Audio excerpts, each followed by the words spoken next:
حبايب قلبي، هقول لكم النهارده ازاي ننظم وقتنا وازاي ننظم المصروف بتاعنا وازاي نعرف نوفر في المصروف بتاعنا. حته في المدارس لازم توفري من المصروف بتاعك، ايا يكون المصروف بتاعك، ايا يكون، لو حتى 100 جنيه لازم توفري منها ان شاء الله كل يوم 10 جنيه. 10 جنيه يعني 300 جنيه في الشهر.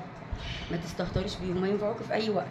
هينفعوكي لو مزنوقه في اكل تجيبي اكل بيهم، هينفعوكي لو عيل محتاج فلوس دروس، لانه كله طبعا بيدي دروس، مش هنضحك على بعضنا ونقول ما بنديش. دلوقتي حتى اللي في حضانه ويكونوا خلاص قربوا يخشوا المدارس بياخدوا دروس. فازاي اقولك ان شاء الله تطلعي ان شاء الله 10 جنيه من ال 100 جنيه، 15 جنيه، 5 جنيه، وما الدنيا تغلب بيكي.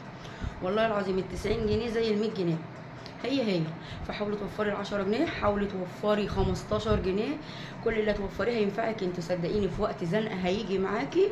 بصي هتقولي الحمد لله ان انا عملت الفكره دي، والحمد لله ان انا ظبطت حياتي وعرفت اشيل اي حاجه. واليوم يا ستي اللي انت مزنوقه فيه جدا جدا بلاش تشيليها ال 10 جنيه دي، طلعيها من الحسابات، بس حاولي تشيليها.